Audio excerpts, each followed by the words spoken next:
This Week in Blizz is proudly sponsored by DogHouseSystems.com. If you use the code TWIB at checkout, that's TWIB, you will get double memory on your next Doghouse system. We thank DogHouseSystems.com for their support of This Week in Blizz. And also TweakedAudio.com. Go to TweakedAudio.com for high-performance, noise-reducing earbuds. Use our code TWIB to get 30% off plus free shipping on your next order, and support This Week in Blizz in the process.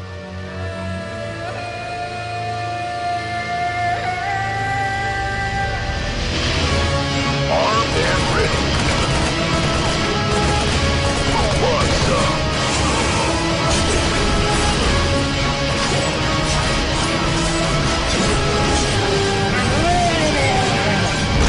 This week in Blizz. Welcome back to This Week in Blizz. I'm Garrett Weinzierl. I'm Ben Seifel. And I'm Kyle Ferguson. And this is the show keeping you up to date on the worlds of Blizzard Entertainment. Gentlemen, welcome back. We're here another week and still 2 Hearthstone betas poorer. Or still as poor as we I heard were. Tomorrow, I think, is That's new what wave. that's what the cool kids are saying. That tomorrow there's supposed to be another wave of beta invites going out, so I'm crossing my fingers for you two. Mostly so Ben can stop playing on my account, and Kyle can actually get his feet wet. You're just mad because your ladder rating's too high. I've been doing really well, actually.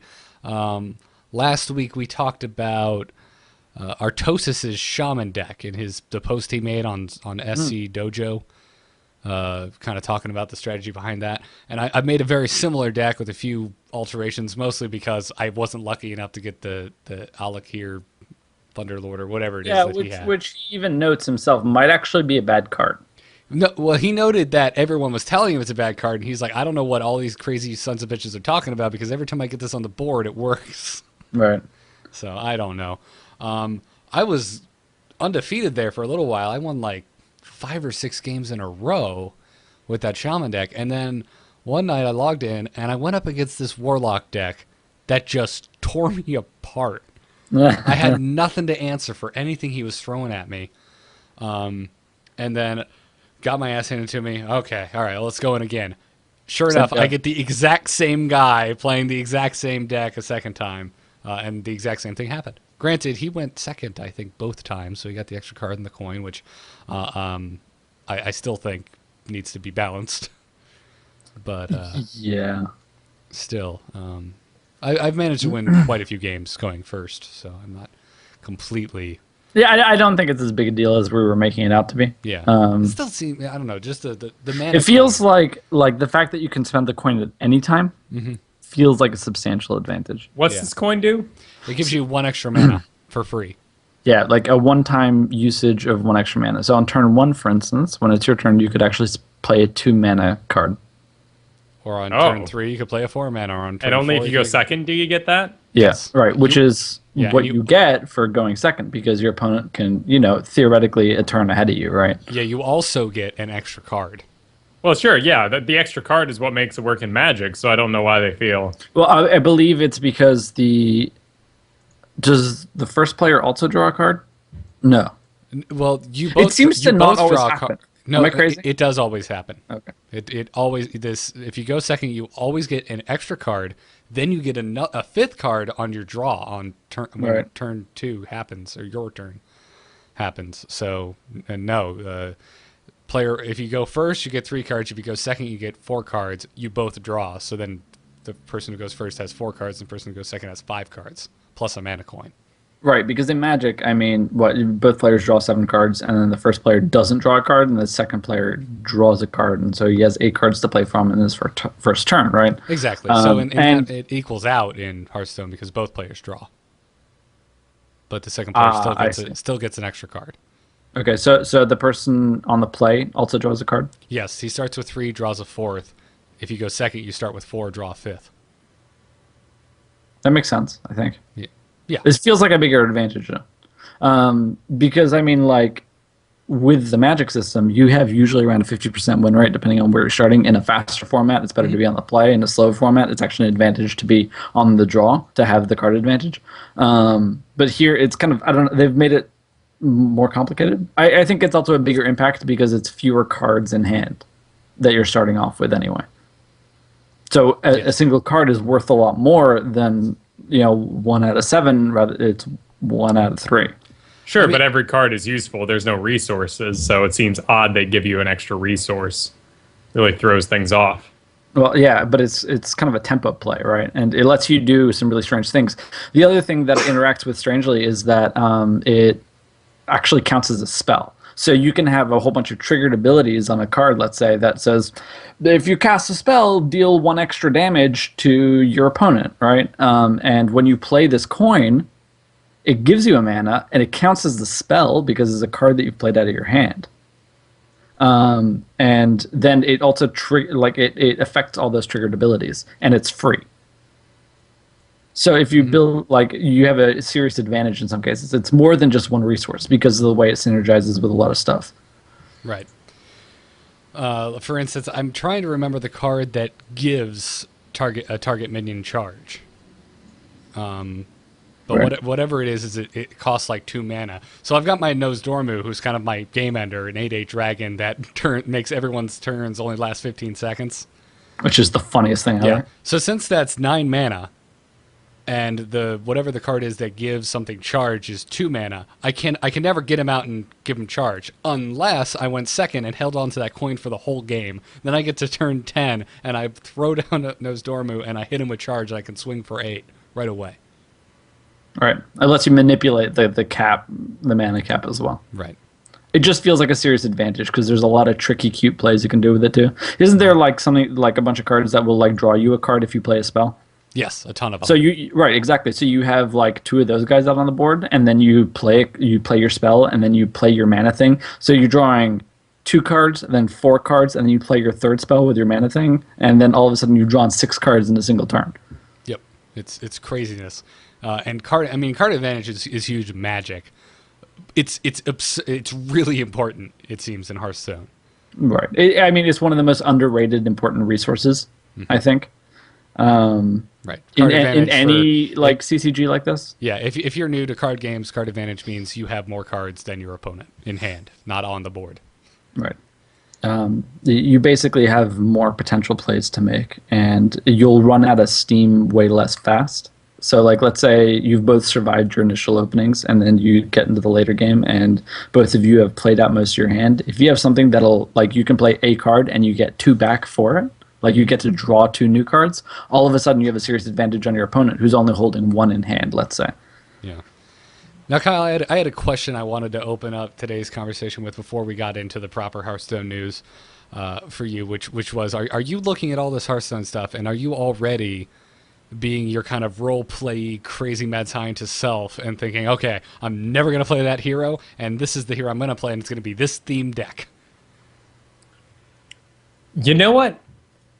It's odd. I am completely indifferent about Hearthstone because it's going to come when it comes and it's free. I feel like I get more excited when I have to spend money almost. Wow. Because I mentally put aside that money. I'm not getting other things along that ride to that thing I'm waiting for. So my cares are 0 for Hearthstone, to be honest. I just don't, when it comes, I'll be like, sweet, that's awesome. It's finally here. Now I'll play it. But So you're not like everyone I see on Twitter no, people are losing their begging minds. God Mike. for a beta key. Yeah, people are losing their freaking minds. I know. And you know what? It might be the tactileness of the cards is missing. Because honestly, I'm one of those guys who duels myself.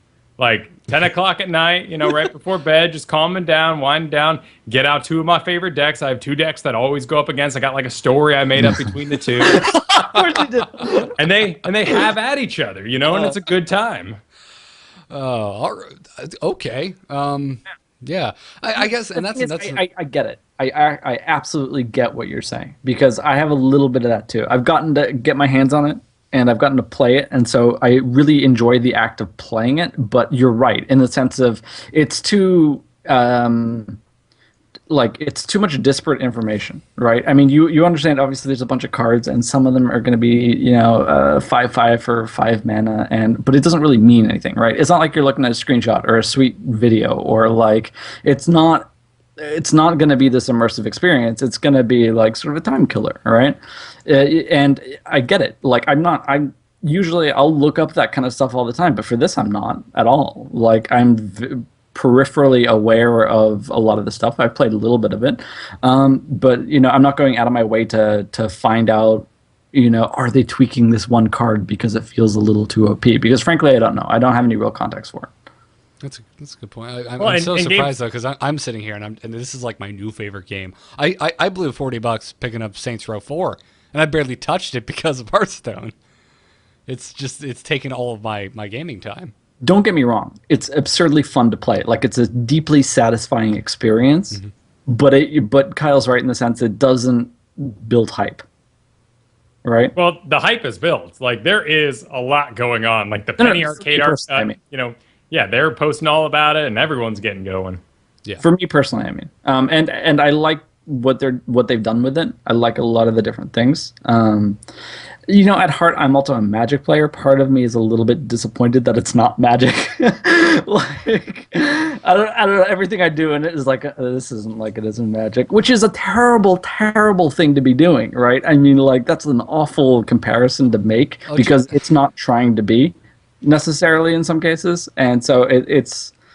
I don't know. I have a lot of preconceptions that I've come to it with. Yeah, I feel like last week I was in the same boat as you, Ben. I was like kind of like, why wasn't this more like Magic? Why isn't there as much kind of nuance and meta? But there is. That's the thing. There's actually And now a week later, I'm so in love. I'm in bed with this hardcore. I'm looking over my shoulder like, is my girlfriend seeing this? I don't know. I'm really digging it. There's more nuance than I thought, and there's more of a constructed environment than I thought. For a couple of reasons. Yeah, I did my first arena game yesterday.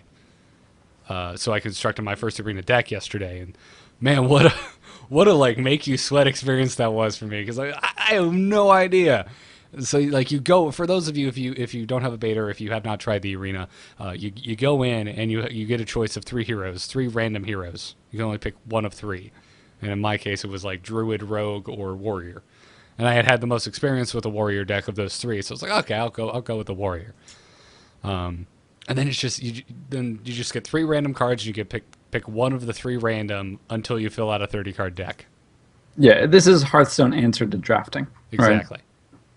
Exactly. So, and it was fun. I streamed it, and the chat room was like, oh, and there'll be like two cards. I'm like, oh, I don't know. I really like this one, but this one seems kind of good. And they're like, no, you're crazy. That is the obvious choice. You should totally grab that because it synergizes with this thing that you picked 5 turns ago. And that was kind of nice. It's a fun way to interact with the streamers, but yeah, it's a blast. I've only played one game. I owned face in that one game, and now I'm like scared to go back into the arena and find that I'm actually terrible. Just get slapped down like 3 games in a row, and you're like, okay, I guess this is over. Yeah, I was like, oh god, I'm getting ladder anxiety. Like, it's StarCraft. Oh no.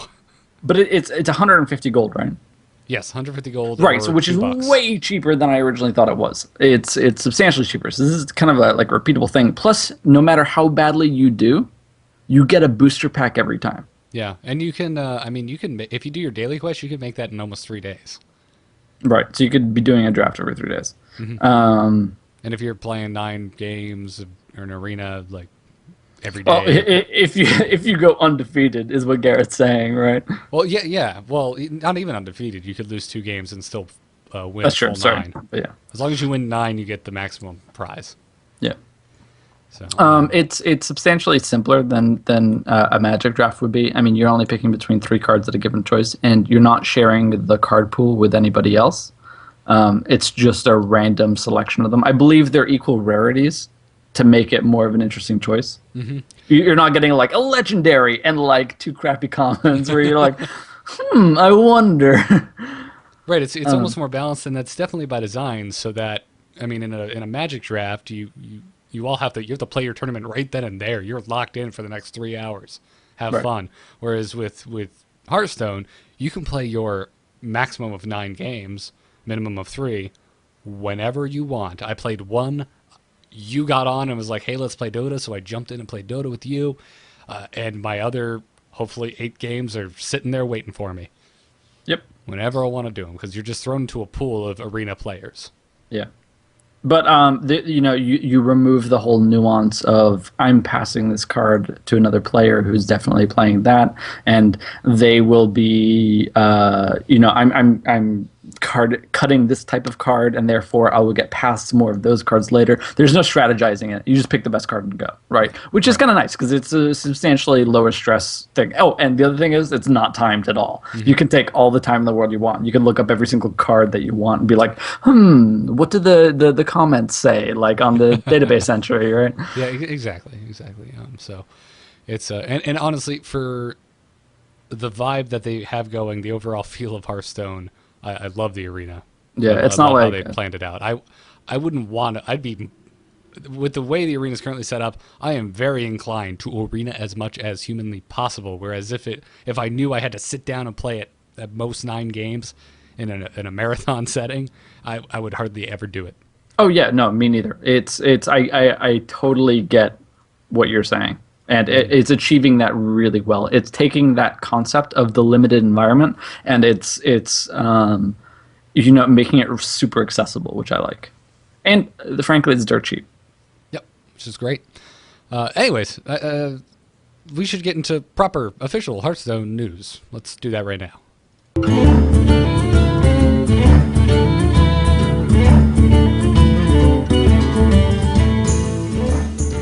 Alright, so if you were not lucky enough to have gotten a beta key yet, or say tomorrow you're listening to this and the new round has gone out, which we're not confirming is the case, it's just rumor, and you still haven't gotten a key, Blizzard is doing a massive giveaway via the Hearthstone Facebook page, so we wanted to make sure and point you all there, because there hasn't been a lot of news, they haven't done any balancing or anything, so this is probably the biggest news of the week. So go over to the Hearthstone Facebook page, enter. All you have to do is give them your Battle.net email and your name and stuff, which if you're paranoid and you're playing Blizzard games, they already have all that. So go enter. They're going to give away 500 beta keys on Thursday, August 29th, polling from this poll. And then they're going to continue it on and do, I think, a second round on Tuesday, September 3rd. So, and you can enter all the way up until September 2nd. But you'll have better chances if you get in before August 29th. So a lot of the beta keys they've been giving out have been through like people that are streaming the content or streaming Hearthstone. And can I just say, for like the few streamers that are really abusing that, like, shame on you. Oh yes, like, and there's plenty of streamers that have been straight up lying. Yeah, or scamming just people. like all sorts of garbage that I've seen popping up left and right. Yeah, or trying to charge people, and I don't. What is it with this beta that is different from the other betas, guys? I mean, all of us have played in a Blizzard beta at one point or another, and I don't feel like any of them were ever this level of hype. Maybe Burning Crusade, because it seems like that was a much smaller beta, and WoW was still this kind of god of the video game arena. Well, because it's mobile. And we've all got these devices in our pockets that can run it. I mean, a lot of people playing WoW are still taking advantage of really low specs to do that. It's only mobile on the iPad at the moment.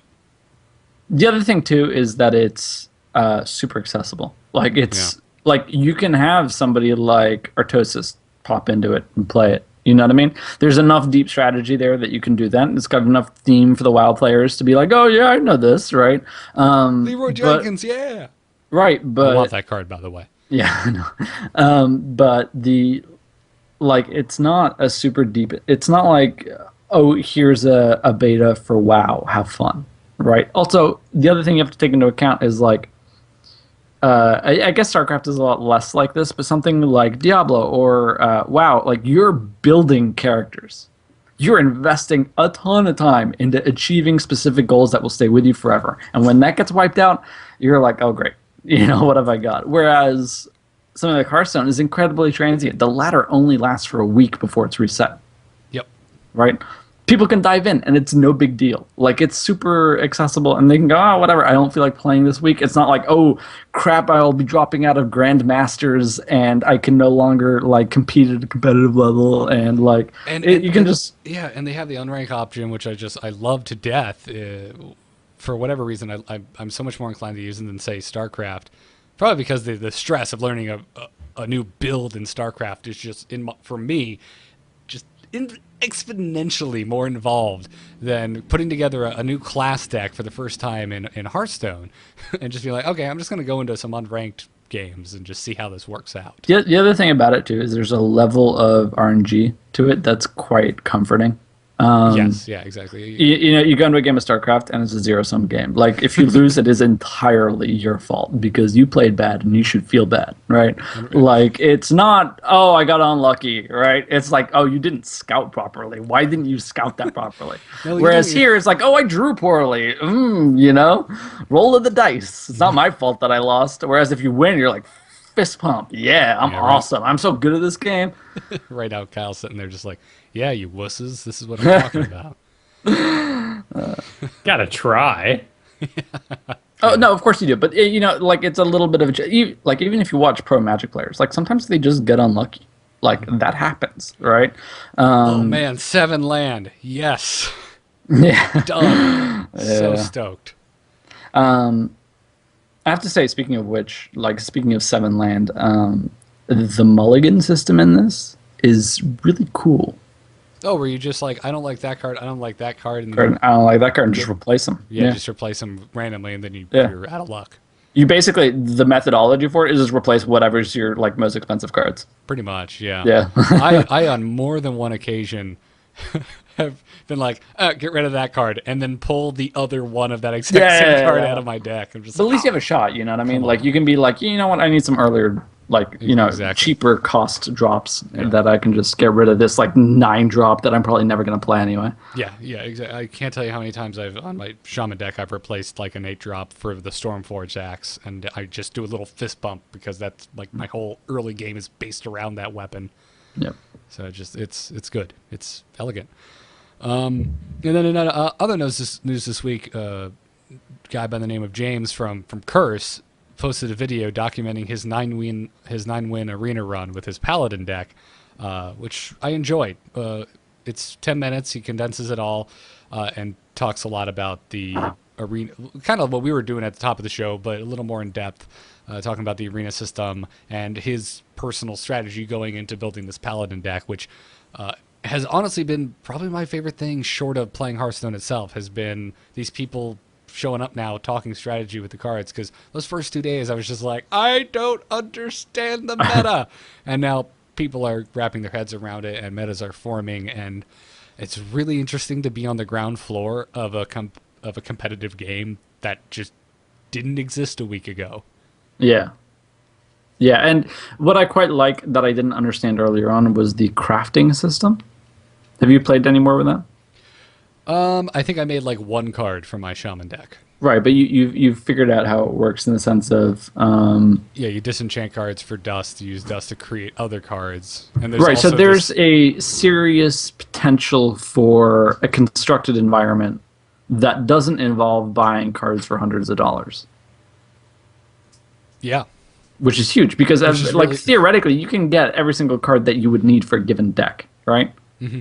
There's nothing that's out of your reach.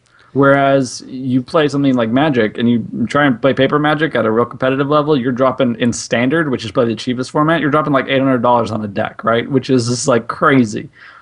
And something like Modern or Legacy, it's thousands and thousands of dollars. It's crazy money. It's funny even because we last week when we were first trying this out had a long discussion off stream. And I was like, I can't believe they don't have a proper constructed environment in this. And we talked for like an hour about this subject. And now having seen the crafting system, absolutely. Since there can only be 2 cards in a proper constructed deck, it's very easy that you're going to have multiples that you can disenchant easily. And then there's no card that's unaccessible. You won't, like, if something has a 2% chance to come out of a pack, you could buy 10,000 packs and not get any of them, right? I mean, there's technically a chance of that happening. Whereas here, even if it's a very inefficient ratio, you can at least get every card if you wanted to. Mm-hmm. Yeah, exactly. Just gotta take some time. Which I didn't understand to begin with, right? But so there's nothing that is eternally out of your reach that you have to crack in a booster. You can actually just build the cards. Yep. Some of those legendaries, man. Sure. The dust it takes is absurd. Yeah, but what I have noticed is that a lot of the more competitive deck lists that I've seen actually don't really include many of them at all. No, a lot of legendaries, people are just kind of like, they're not quite sure what to do with them yet because there's not enough of them out there. That and a lot of them are extremely expensive. Like, frankly, they're not well costed. It's I mean, over the evolution of Magic, which has been going on for 20 years now, you've seen a lot of this, right? Where, like, a 2/2 for 2 was, like, a big deal because it was super expensive. Now that's normal, right? I mean, like, it was like, are we going to break the game by making this card? Like, what's going to happen? And now you've got, like, a 3/3 for 2, right? Which is like, oh, okay, that's super aggressive. But I love those cards, by the way. The only games I won at our last tournament were with those. What is the Thrag Tusks or something? Colonian Tuskar, I think. There you go. That's exactly what it is. Although you would love a Thrag Tusk if you had one in your deck. But it's, you know, and it's an evolution of it, and they need to see how the game evolves and how people do. It's like patching StarCraft. You have to go, we're going to make this tiny little change. Is this going to screw up everything? Like, is there just going to be one deck that dominates all of the other ones because they didn't think it through properly? Faster overseers. Cats and dogs living together. Mass hysteria. Exactly, right? Yeah. Which we're going to actually have some news on those overseers. It might be getting a little faster here. Preview of the StarCraft section.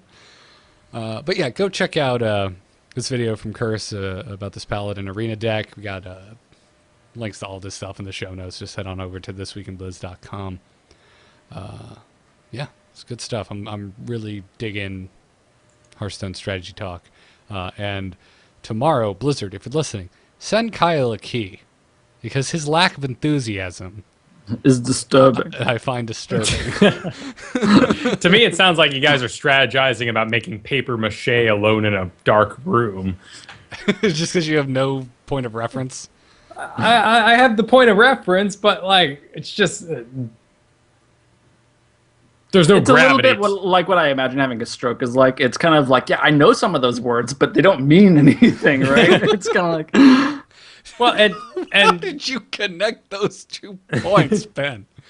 Wow. Oh, because like an aphasia or whatever is a pretty common symptom of a stroke, like not being able to. I'm just talking about that. Seemed like quite the leap in your. Well, no, because I mean, I've recently been learning Dota, right, which has been completely foreign to me before a week ago, and like all of the words and all of the acronyms, I was like, I actually have no idea what's going on. I don't like. I understand that those words are English. But that's about all I know. That's where this mental journey ends. Yep. But now it's changed dramatically for me, so I understand the position that you're in. Right? I was going to say, for the record, you have picked up Dota beautifully. Oh, I just feel like I'm an idiot because it took me a long time to get the hang of Dota. I consume a lot of information on something like that once I get the hang of it. Yeah. So. Anyways, that about does it for our Hearthstone discussion. Let's get into the Diablo 3 news for this week.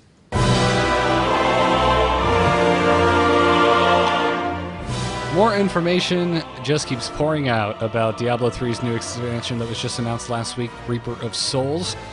Some of which we talked about, but it has been then, I don't know, explain more about it. Was this weekend. Yes, exactly. So there's been a lot of discussion about the new expansion, and DiabloFans.com did a wonderful rundown of everything that is currently known about the new expansion. We're going to talk about some of that right now.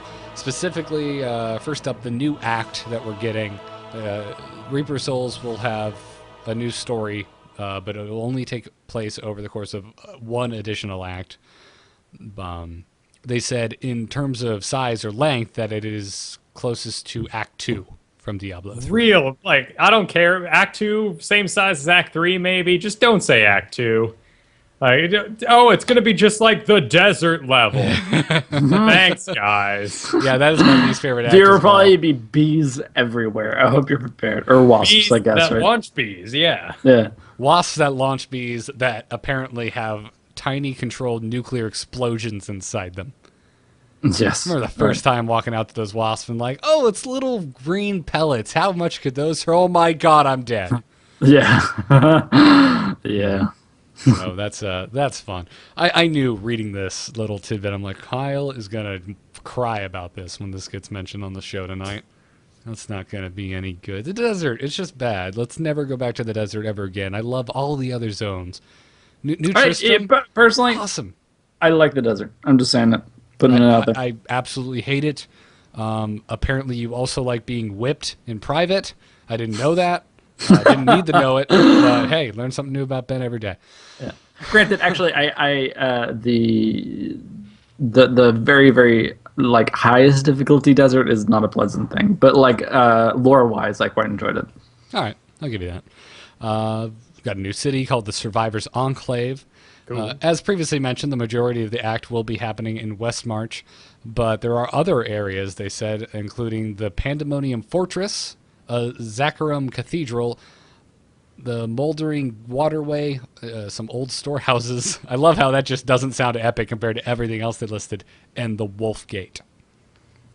See, the Wolf Gate, and then moldering storehouses or whatever. Moldering waterway. Just old storehouses. I love that. I'm like, is this like where the Ark is kept?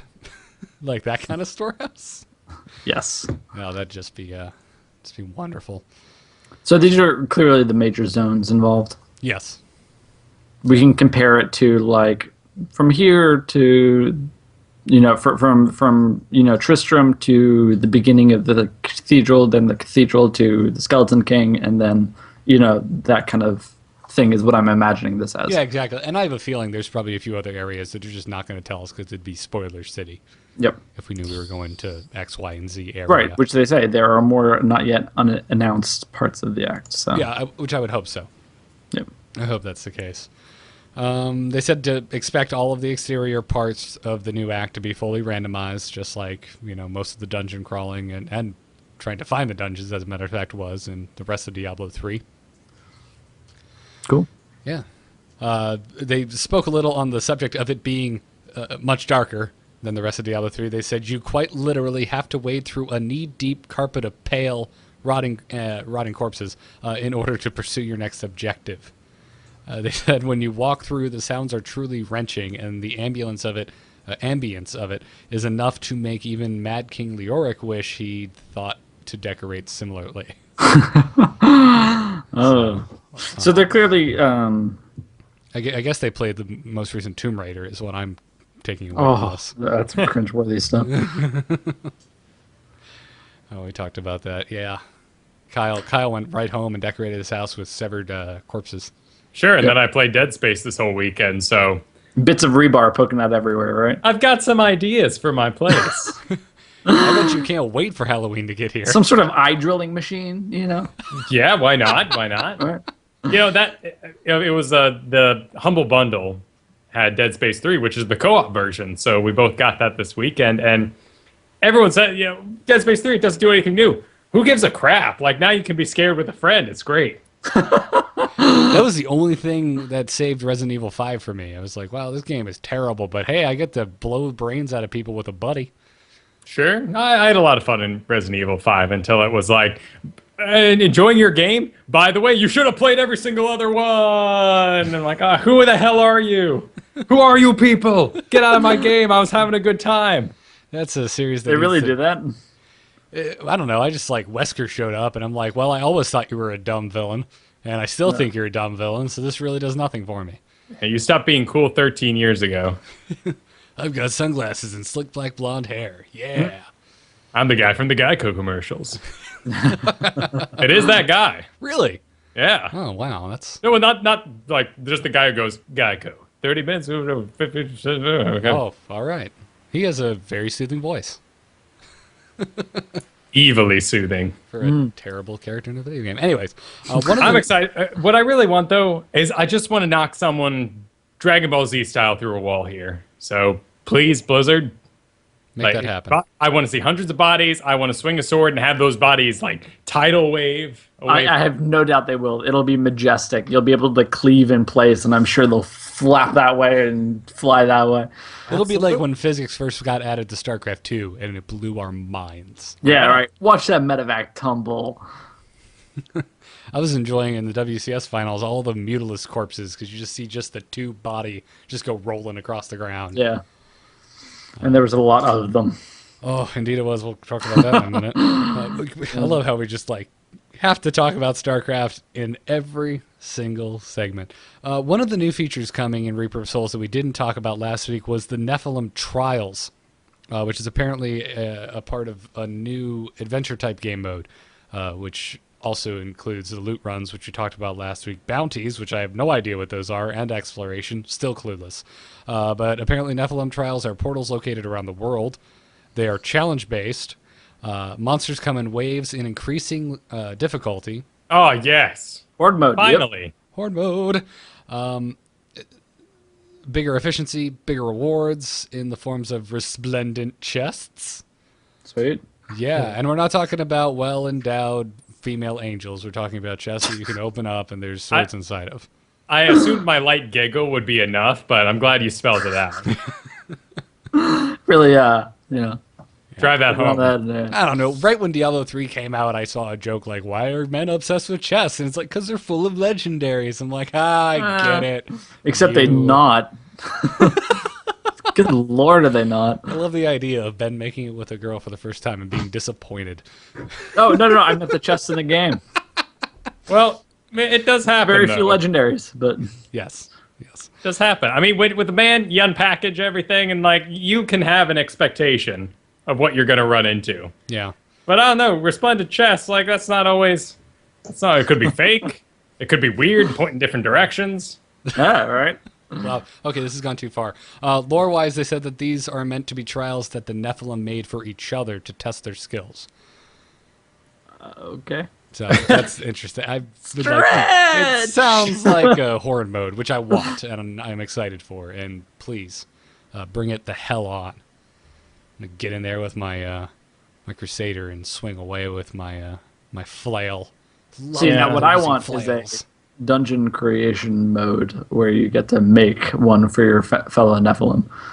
That's what I truly want is the dungeon master mode where you do a certain amount of I damage. want to be the hordes of enemies. Yeah, you start unlocking some points, and like you get enough points from hitting the barbarian 50 times, you get it to unleash a boss, and yeah, exactly. Oh, that's so much fun. You get to like set traps and shit, like orcs must die, but Diablo style. Right. Yeah. Play as Diablo. That's perfect. I mean, I got to do that in Neverwinter Nights back in the day. Yeah. We tried to make that much of a more of a GM experience than they like. Mm-hmm. Yeah. Yeah. Do you guys remember Perfect Dark, the mode where you got to play as the bad guys in the campaign, and one of the buddies had to play the hero? No, but that sounds awesome. Yeah, you basically have to like put 3 of your buddies in the heads of NPCs. Yeah. Wasn't there Dungeon Keeper too, which was kind of like Never played Dungeon Keeper. It's kind of like SimCity, except you're running a dungeon trying to kill heroes. Yeah, well, that is just you only. There is no verses in that at all. Right. Yeah. You just play as the guy. And Dungeons more recently, but it wasn't quite as good. No one's done it the same. Yeah. More information about the Paragon 2.0 system, which we talked about briefly last week. We already talked about this is kind of a big overhaul, and it's no longer per character. It's an account-wide system. They said that instead of the current bonuses, your account gains 1 Paragon point per level to spend on different stats. There's no longer a cap, which we mentioned last week, but that the stats that you can grant from these points are separated into core stats: strength, dexterity, intelligence, or intellect and vitality, but also the attack ones as well, like crit chance, crit damage, attack speed, as well as defense and utility. So there's a ton. You can really get in there under the hood of your hero and tweak things. Right. Can I just say that no longer has a cap is actually vitally important in this because it changes the tone of the game dramatically. There's no longer a finite thing that people are going for. There's no like... It just goes on forever. I'll be the first to this thing is not going to happen anymore. That's not what they want to foster. They'll still be the first to 1,000, the first to 5,000. Oh, sure. But it's totally arbitrary now, right? Exactly. Like it's no longer a thing. And now it's just this constant thing that's in flux. That's going to be really before there was an interesting. achievable hard endpoint. Right. That's going to make it really interesting from like a community news standpoint, though, because like 2 years from now, we're going to be like, and today the first character hit level 10,000 Paragon. We're just going to be like, my God, who is this man? Yeah, or God, woman? that sounds so boring. Because each one is going to be like a bigger and bigger, longer level in between each one. Oh yeah, I'm sure you hit a certain point. If this is happening naturally in the background of like a horde mode, though, it's just going to kind of happen. I'm Sure, down for that. right. And I think that's the intention. Is like occasionally you'll get, oh sweet, here's a point that I can spend. Right. That's not the intention. Is not a driving factor behind it. You're not going, I want that point. And I'm gonna have to, clear the entire game 3 times to get that last point. Like, it'll be something that happens organically because you're playing the game, not why you're playing the game. Hopefully, right? Yeah.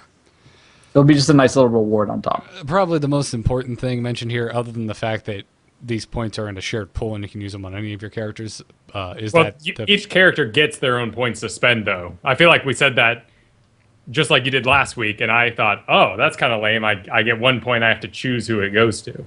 I believe that's the case, isn't it? That's what I was understanding. No. Read it right here. It's every point adds 1 Paragon point to all your characters. So each character gets 1 to spend. Interesting. Oh, Okay. never mind. Well, that's even more. They had it badass. worded differently on one of the news sites. Yeah. That was Okay, well that's kind of nicer actually. yeah. But the even cooler thing is that the points that you spend, you can respec. You can be like, oh, this was dumb. Why did I put this all into gold pickup radius? My God. And people might do that for different kind of dungeon runs. You know what I mean? Yeah, exactly. I like min-maxing. I like this kind of retooling stuff. And while I enjoy the more streamlined system they came out with, and I think it's very elegant and definitely makes the game more approachable for new players, I feel something was a little lost with all the lack of micromanagement. Stats, Yeah. So that's very cool. We're getting a new gem cut anyway, the diamond cut, which they gave some examples for weapons. It's going to increase damage to elites by 3% if it's a flawed cut. So this is the new category of gem. This is not a new cut. Like it's not a quality of gem. Oh it's yeah, just sorry, an it's not a entirely new cut. new. It's a whole new tier. Just right. Well, not tier. Tier's the wrong word too. A new class of gem. Okay. I think None of these words are representative I think of of what I them mean. as tiers because one type is better than the other.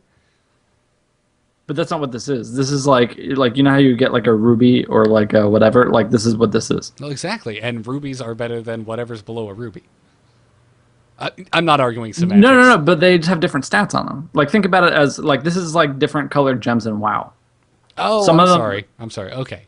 You're Yeah. So like at flawed, which is the lowest quality of a diamond, this is what it will do. okay. So 3% extra damage to elites.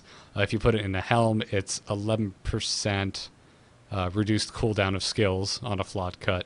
And if you put it into armor, it increases all resistances by 10 in a flawed Right. cut. Exactly. So if you have it in the best cut, whatever it is, like superstar amazingness, it'll God, I wish it'll that's be what it like a was. boatload more of those stats. It's just a new category of gem.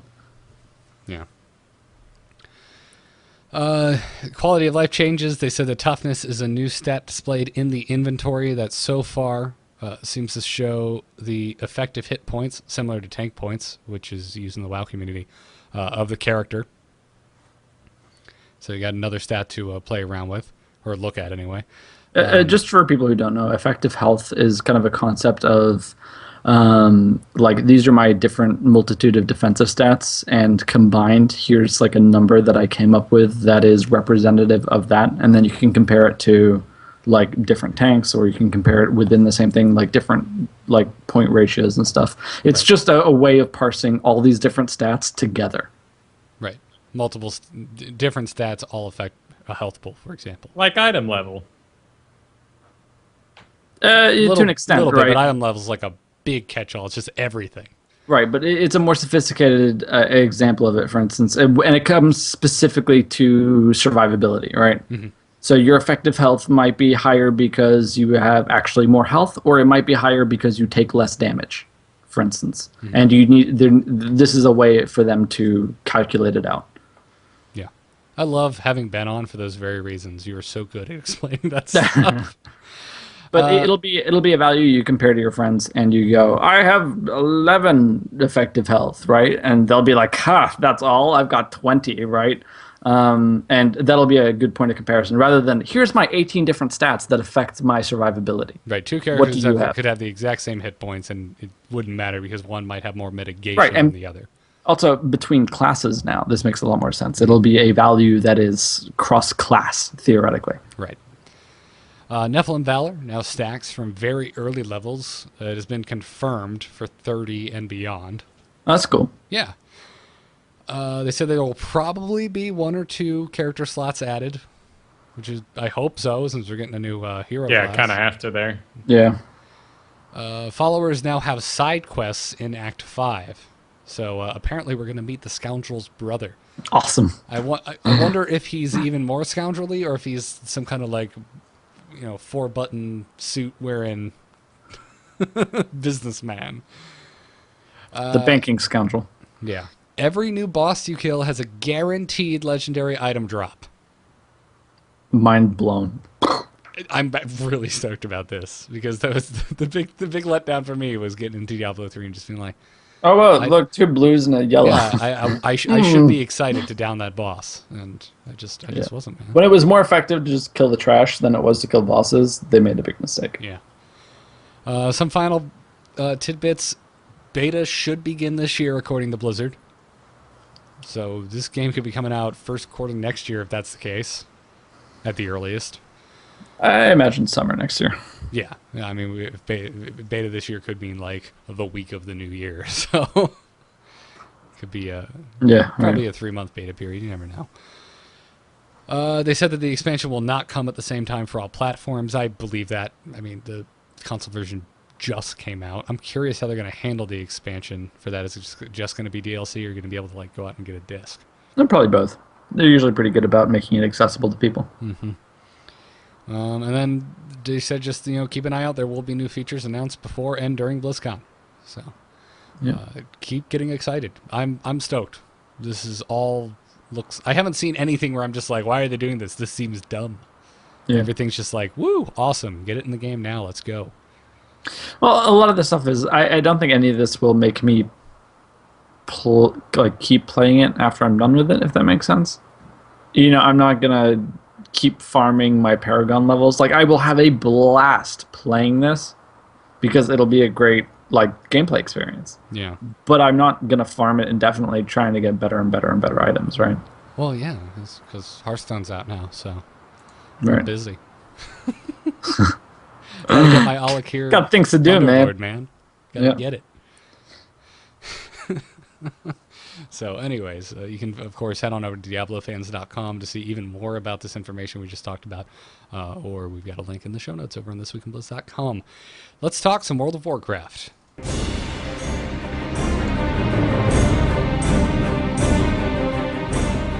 Last week, we talked about some of the interesting points that came out of a lot of the 5.4 developer interviews, and this week there were even more interviews. So, more interesting tidbits of information coming from many, many different people representing Blizzard Entertainment on the World of Warcraft side. First up, something I wasn't surprised to hear. There are currently no plans to directly sell gold to players. It wouldn't be popular with players or good for the game. I'm not sure if it wouldn't be popular for players, but It wouldn't be popular at all. The community would be super upset as a whole. Individual players would do it to maintain a competitive advantage, but they wouldn't be happy about it. right. I mean, this is such an expected answer. Yeah. In other news, Blizzard has confirmed that they will not be shooting you in the leg. It's kind of like, oh, okay, all right. That, by the way, made the list of things that didn't make it into the most recent collector's edition. You're supposed to open it up, and a panda was going to shoot you in the leg. No good, man. No good. What do you think's going to happen at the Halls of Pandemonium? It's where it's waiting, man. Panda with gold buy and shooting in you in the leg. Hey, man, you want to buy some gold? It's going to cost you. That increased run speed? Not anymore. You got a limp. That'd be great. Leg wound reduces all mount speed by 20%. No, that's terrible.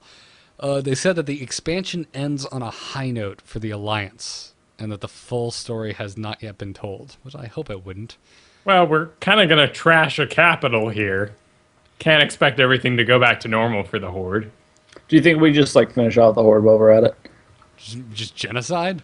Yeah, just like cut out that player base entirely. Yeah, like man. all their Just accounts are just done. everyone who has a Horde character, just characters deleted. Have fun. Goodbye. They're just grayed out. Like they can roll new alliance characters if they want, but that's it. No, I say ride this out. Like, build the tension. Let's get some alliance occupation in the Horde areas. Oh yeah, peacekeeping. Oh, it'd be all Yeah. complicated and That's political. that's what I kind of thought would happen right when Cataclysm happened, and we were looking at like when you go into Ashenvale and all of the Night Elf towns were now under siege and occupied by the Horde. I'm like, this is gonna sway back, and it's gonna be really interesting to see how the Alliance handles it.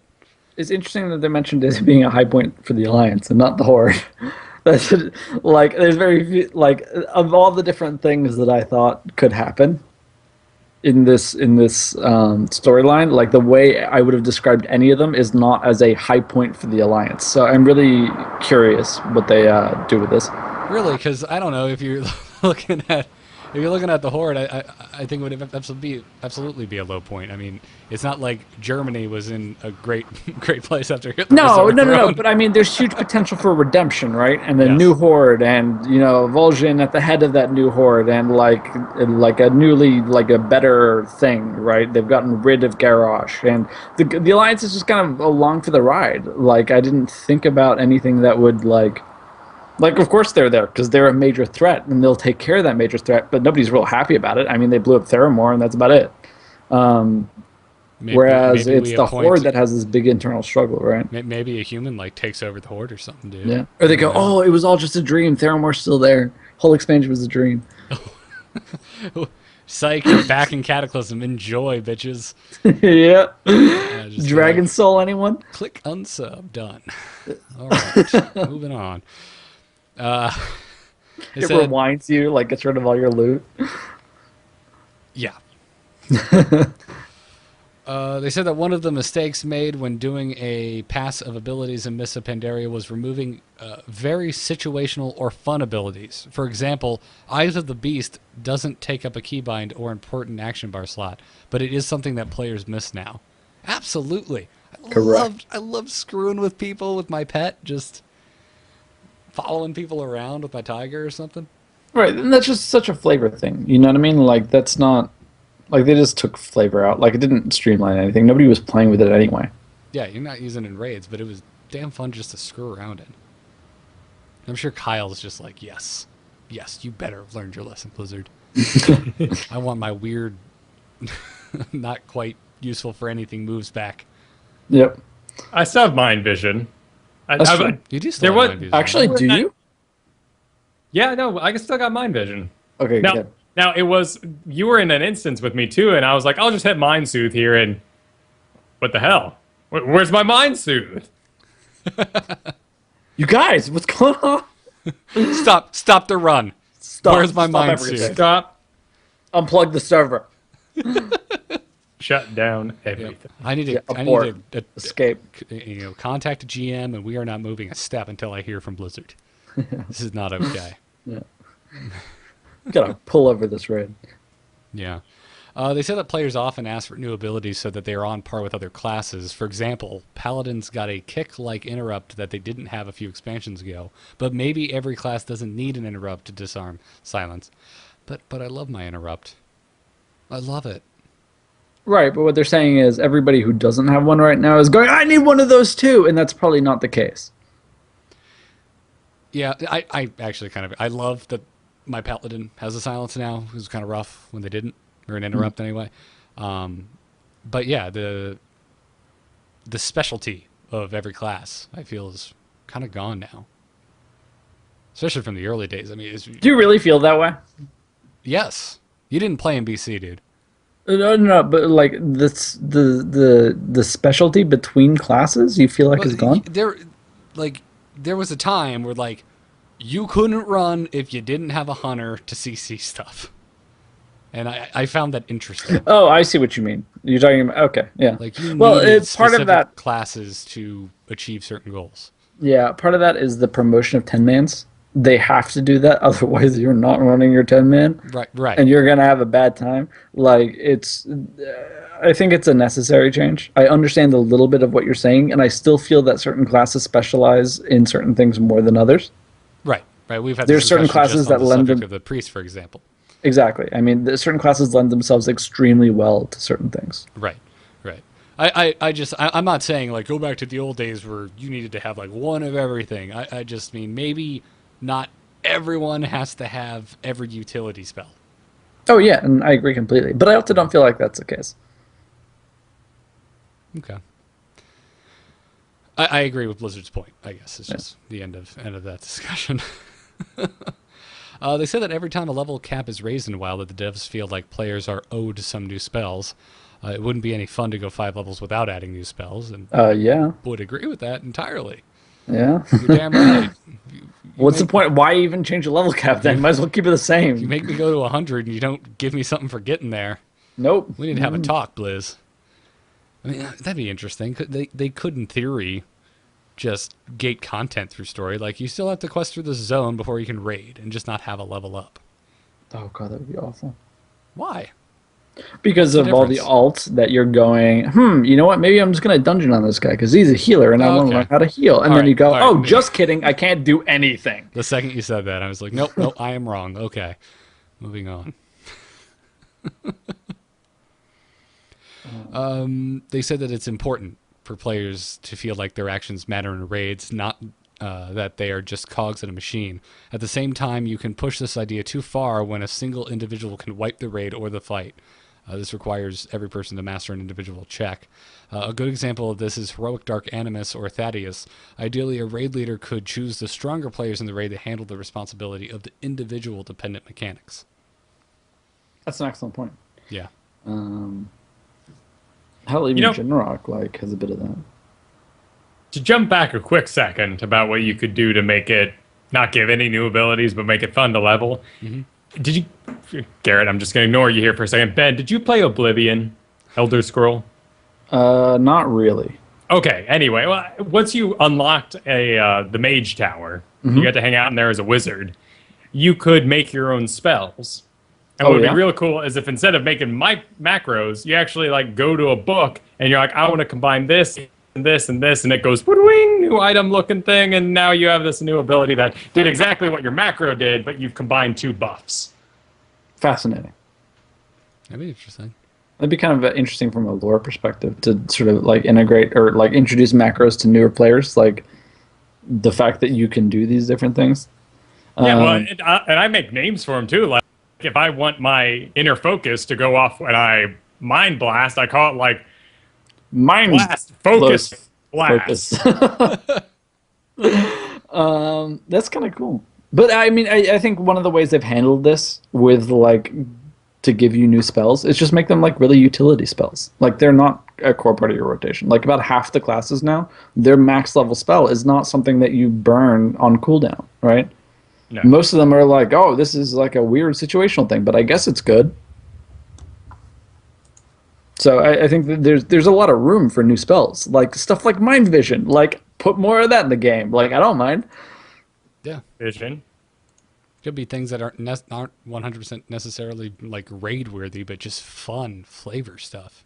It's tough though, because I mean, you got to look at the first expansion, and be like, holy crap, fire elemental, earth elemental, like that's something worth getting. That's major. Well, like But I mean, Burning Yeah. Crusade when druids got flight form. That was an awesome spell that you strive to get. Has Yeah. no effect on the balance of the game. no, but your quality of life pretty dramatically. Yeah. Well, with the exception of it's completely imbalanced, so they can pick frickin' herbs without. Yeah. Doing And I big still- impact on the balance of the game, Garrett. Still I don't know think it's what to complete. talk about. Still think it's complete bullshit. It's an instant cast. Come on. Want to shake someone for that? You need no herbs, just it's all about jumping off a cliff and flying away. Well, exactly. If it's an yeah, the one They thing need that to I out. They need to add a swan dive animation. that'd be nice. Yeah, Very like when I hit Assassin's Creed-ish, right? Kind yeah. of. If I hit level 100 on my mage, let me just fly Super Saiyan style. Come on. The background changes into lines the whole time. It's very hard to get around. Your hair turns blonde. It's great. They said that Mists of Pandaria was the first push to appeal to more casual players, and it was very successful. They said that if they had not done so, that the game would be in bad shape. That's interesting. Interesting admission. Well, Oh, Raid Finder, everything else. no. Well, Raid Finder Like, came in at the end of Kata. Yeah, because that was a blast. It stopped being a nightmare in Mists of Pandaria. I think you guys are interpreting casual player wrong. I think, like, yeah, Raid Finder is kind of cool for that, but I think a large part of it is like the farm, Yes. which is like Pet a battles. huge thing because pet battles. It's like a thing that you can log on. You can interact with the game a little bit. You kind of have this thing that you're taking care of, and it's kind of a cool. Like you're progressing because of it, and it's a relatively low time investment. It doesn't require any like serious gameplay. It doesn't require any like, a real like acumen. You don't need mad skills to farm, right? But it's still fun and it's rewarding in its own way. And they've added a lot of little things like that that let you do that. There's a lot more incentive to explore. Like there's all sorts of like your random elite that you can kill, and he drops this super weird item that does this thing, which doesn't necessarily go hand in hand with this whole like I'm hardcore and I'm gonna raid to progress thing, right? There's a lot more room to do all that other stuff, Yeah. which I like immensely, and I think that's a clever thing. I think the game needs more of that. Right. It gives the world just a ton of flavor. That's exactly what it is. On the flip side of that, they said that this expansion had a lack of new experiences for the hardcore audience, which is something that will be focused on in future expansions, which I just disagree with. We're also not the hardcore audience. I mean, let's be honest. We're True, not but rating heroic content, right? Right. I mean, Right, but God, I feel like the raids were hard as friggin' hell in this expansion, and they added heroic scenarios, which are also very difficult. yeah, heroic scenarios you can start to outgear pretty quickly. Like if you have a decent group, it's like not difficult at all. Whereas if you're undergeared, it can be unbelievably difficult, right? It's one of those things where like the heroic modes of a lot of stuff seems to be just a rehash of the normal modes. It just hurts more. Like it's not necessarily new or different content. Like you're going, oh, okay, so we're doing this thing, and there's a handful of fights that have dramatically different mechanics, but not visibly so. Yeah. I think Ulduar is a perfect example of where the hardcore player was challenged and got rewarded for the challenge. They got to see like entirely new bits of content, but it wasn't so exclusive that other players couldn't get glimpses of it. Does that make sense? Yeah. Which didn't they had in the most recent raid, didn't they? Did they have a like heroic? Oh yeah, boss or they had something? like the Algalon equivalent. But I'm just Yeah. talking about the hard modes, for instance. Like the fact that there's like different interactions and different storylines that actually unfold when you do these things, right? Okay, that I will, yeah, absolutely agree. I mean, at the end of the day, it all comes back to Ultuar. A lot of it does. It was just so well done, and it's just still a head scratcher why they haven't gone back to that well and had more dynamic. Like I would almost Because say they it's- did a lot of it is the real problem, right? It's not this infinite well of different mechanics that they can keep repeating. Like they did most of them in that dungeon, is what they've said too, right? So it's not like they can just go back and like do it all over again. But I mean, they've done Yes, one they of them, which is absolutely like can. I mean, there's only so many mechanics in the game, so why not? I would like to see checkbox heroic thrown away completely. I agree. That just makes me super annoyed. Just boring. Yeah, and then you go like, do we check it on? Like, is this which version are we doing right now? Like, and it's much less so. Like, Heartbreaker was immensely fun. Like, guys ever do that achievement? Right. Yeah, absolutely. Because that was a pretty achievable one. Like everybody could kind of do that Right. one. Or it's just like the Thorum one, where you get to like interact with a whole new character and like all sorts of stuff goes on. Right. Yeah, for me, it's just like, do I want a checkbox, or do I want to tell my one dude to go jump down the throat of the thing and do the action to cut the head off to make it more pissed off at us? What sounds cooler, guys? Yeah. So I don't know. That's just the one thing. I agree. Yeah, and you're right in the sense of I wouldn't mind if they repeated the mechanics entirely. Well, yeah, because I mean, raids in general are a repeated theme that's been going on since Vanilla WoW. Right, they put new twists on it, but I'm sure they're more than capable of doing that. I mean, the one thing that they've had this expansion that's been kind of like that is like a council type fight in Terrace of the Endless Spring, and it was just like the order that you killed them in. It wasn't dynamic, it wasn't interesting. Yeah. Well, it was slightly more interesting, but still. Yeah, there's like a new ability that they used, but like that was it. It wasn't like a totally different fight. Right. I'm just saying that's a step in the right direction is what I'm saying. But anyways, a lot more stuff. Don't want to just read down this entire bullet list. Head on over to MMO Champion. They have a full rundown. Let's talk some StarCraft, guys.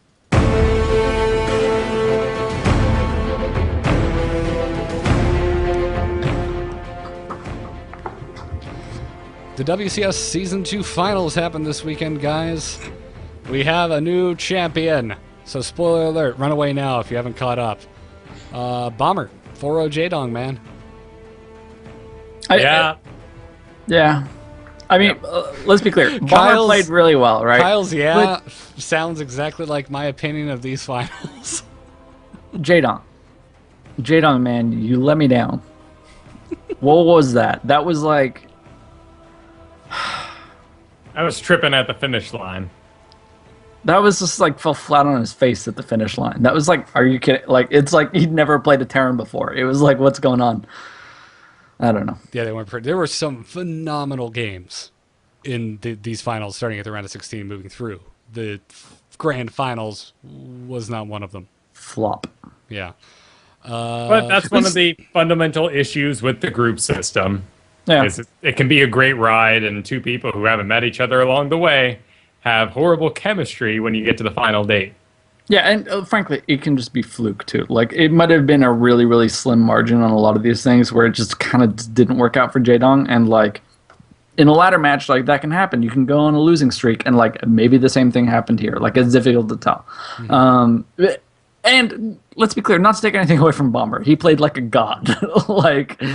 It was like innovation level Terran of like he didn't make mistakes. Like he didn't. No. There was no room for J-Dong to get in sideways. No, it was just all. I was expecting J-Dong to do the same. Kyle, were you watching this going like, man, this is what I expected to happen when Kespa first got in on this? It seems like we really haven't seen this. No, certainly not this level. Though it was completely overwashed by like things like Scarlet's games, and even Naniwa's games were great. Oh yeah, Naniwa played amazingly. I don't even like the guy. Scarlet's games were phenomenal. Such a shame it pretty much came down to missing a SCV on the map. Yeah, but I mean, like the Scarlet Bomber series was phenomenal. That was like the I had best. such a blast. Like it has been a long time since I've watched a game of StarCraft and literally been on the edge of my seat, going, "Oh God, what's gonna happen?" Like I was so into that game. I had the obsessively shaky knees watching that series. It was great. Some of the best StarCraft I've seen in a long time. It was intense, man. It was not. And also, can I just say, Mutiling is like my favorite style of play in Zerg, and just Scarlet. It was like watching Da Vinci paint. Like, oh my God. Right. It was very much at that level. Oh. And Bomber too. I mean, let's be clear. Like those were super back and forth games. Oh yeah, God, like the first two. I mean, all of them were good, but there's this back and forth, like the dance they were doing with. Here come the Banelings, and the Marines run away. So the Banelings run away, but here they come again, and they get away, and they're like, oh. Right. It's the Ling Muta versus Marine mine dance. Yeah. Right. That's so entertaining to watch. It's so back and forth, and there's so many dynamic different things that can happen. Because I mean, frankly, let's be clear. Like a lot of these guys are really fast. It's not turtly games. They can be at any point on the map, essentially, whenever they please. So it makes for these really exciting games. Yeah, yeah, it's absolutely just damn good StarCraft. So I don't know, man. This is what puts Bomber, I think, in like third place overall in the WCS standings. I think so. Innovation, J-Dong, and Bomber, I believe, on the point system. Does J-Dong drop down now? No, I don't believe so. I think he's still very much up there just because of sheer sheer points, but I could be wrong. Yeah. Innovation is number 1. Jaedong is number 2. Bomber's number 3. Polt right underneath him. I say right underneath. It's actually a decent point disparity there. Jaedong and Bomber are only within less of 100 points of one another. Innovation still has almost 1,000 points. Oh my god, that's such a lead. Holy crap. Yeah, Wow. he did so well in season 1. Oh yeah. And they'll be back for more. I mean, he's still competing at a super high level, right? Right. It's not like he was a slouch. He just... I feel like it's like, oh crap, God can bleed. It's just like, and now that everyone's seen him bleed, we've kind of all lost faith. Yeah. The more important part is like it's kind of irrelevant that they're like 1,000 points or 200 points apart. The fact is they're in the top 5, and it's up to the top 16 that people need to be in to get in there. Yeah, and Scarlet's down by 200 points from being in the top 16 right now. Is that achievable? Is that an achievable comeback there? Absolutely, for this next season, yeah. But right now, it is 15 Koreans and Naniwa. Isn't there? But I mean, there's one more season to go, right? Yes. In which they can make up. So Scarlet could easily slip into the top 16. Yeah, and the Zergs could use it. There's only 3 Zergs in the top 16 right now. We got Jaedong, Sulky, and Revival. So everything else is Terran and Protoss. I really want a mech buff here because it got a little rough watching all those Terrans do their thing this weekend. You talking about the big parade pushes? Yeah, the parade pushes, just the amount of Marines. Like, I just want to see some Thors and stuff. Yeah, I'm with you. I'm absolutely with you. I think we lost Ben there. Yep, he was trying to type to get back in. I'll give you a break in the record here. Gotcha. Whilst we fix that. Really enjoyed the casting combinations as well. I loved Artosis and Caleris. Yeah, I would like to see that combination more. it meshed well. Yeah. It was Well, very good. And this isn't really a topic for this show, but the seating seemed to be the biggest issue at the live event, so that's good. Was it? I didn't even... I watched all of this via VOD. I was out almost all weekend. Oh, okay, So yeah. I just skipped over all of the in-between. Like, which problem really do you really want? Like, underappreciated seating where it looks like it's empty, or completely standing room on the sides, WTF full? So it's rough for people there who came there to Gamescom only for the StarCraft, but otherwise, it looked really good compared to the other groups, and like LOL wasn't quite filling up all its seats. So StarCraft was looking real good in the corner. Nice. I mean, granted, it should be. It's a freaking major finals. But I don't know. We get you back? Yep. Ah, wondrous. Cool. Sorry, I don't know what happened there. Not a problem. I shall begin recording now. Wonderful. So, anyways, yeah, the WSS finals, very good. Grand finals, not so much, but still good. If you want to just see a Terran just own face, that's something to watch. But definitely, if you missed the entire thing, you only watch one thing. Watch Scarlet versus Bomber. That is definitely the series to watch. Well, it was a great event at Gamescom as well. Mm-hmm. The only issue was really a lack of seating, but they had limited space. It wasn't exactly BlizzCon for them, so it certainly did better than a lot of the other competing esports there. And no one cares about the international. 2 weeks was enough. Yep. Yeah, I guess. Yeah. I'll say one thing. I have been wanting to watch more Dota, and there's no more Dota to watch.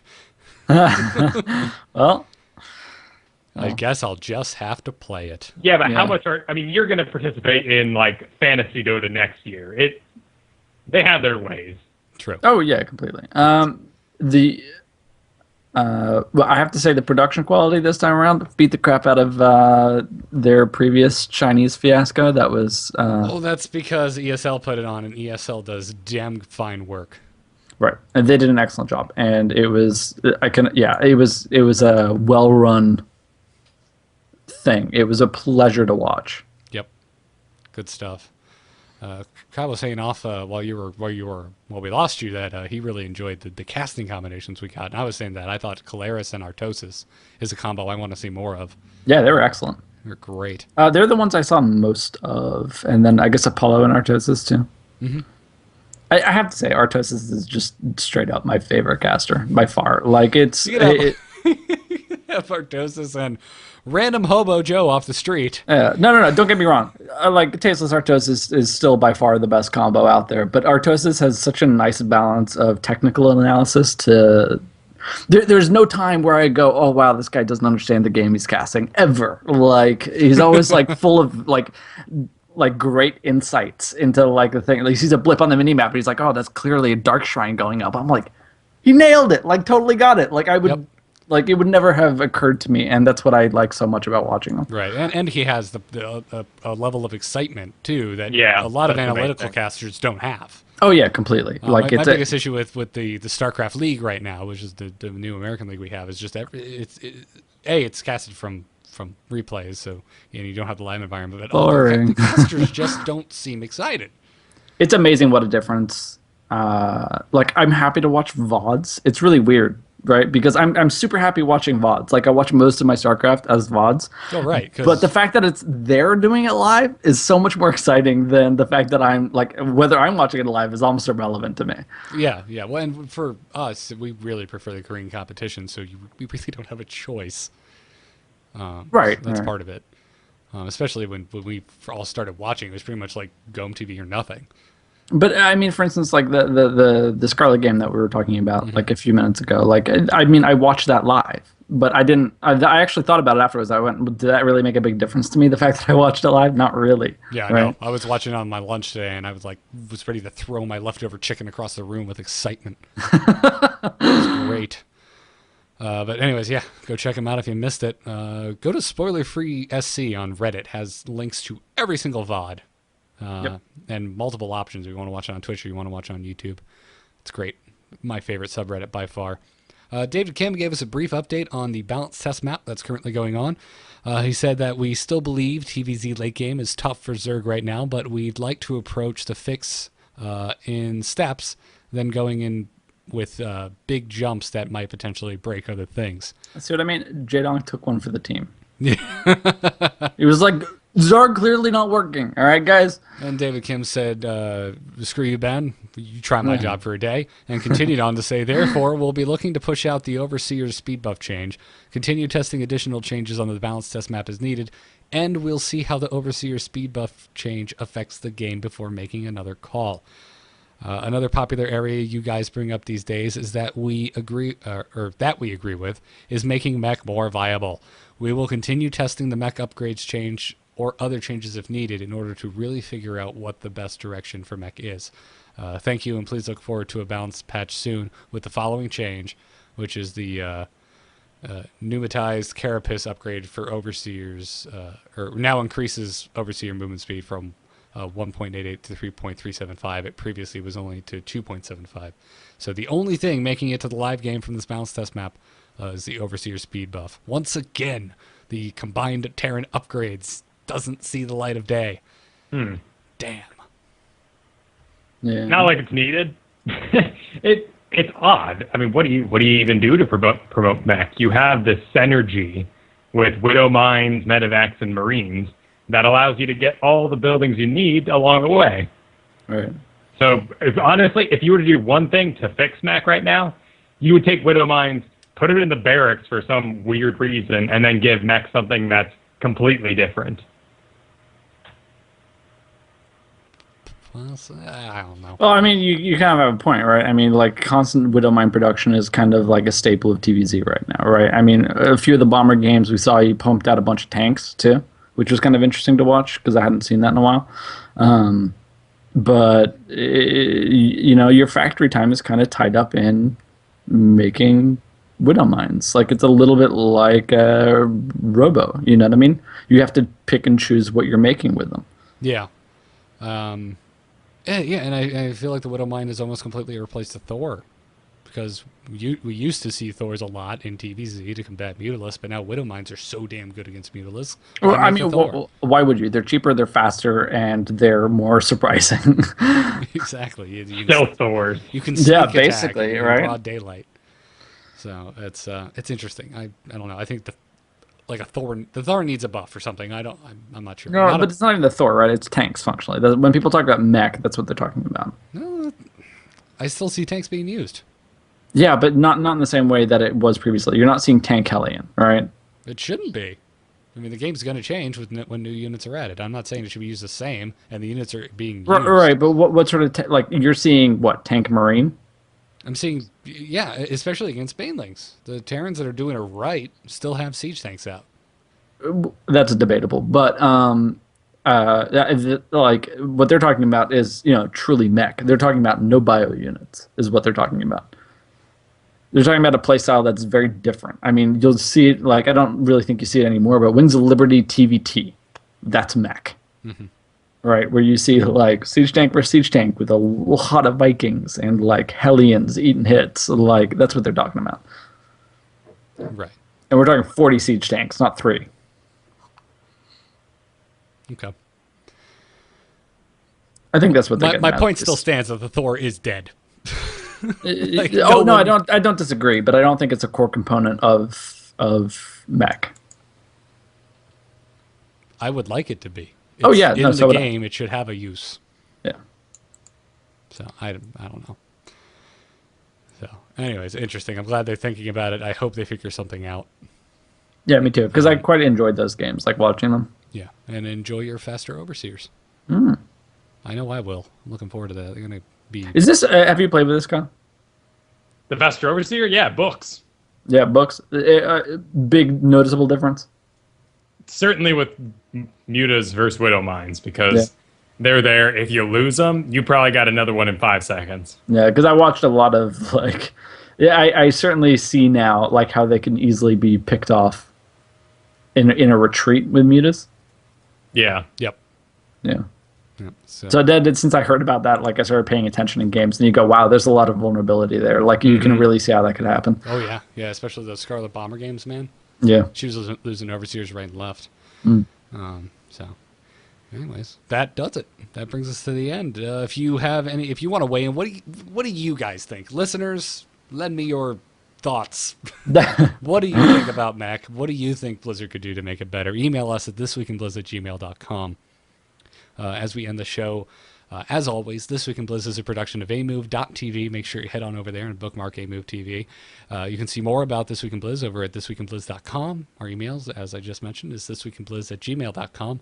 We record the podcast live every Monday night at 8 p.m. Eastern over at amove.tv/live. And you can follow us on Twitter at This Week in Blizz. My personal account is at Garrett Art. Kyle is at Kyle Ferguson, and Ben is at Pixel Garbage.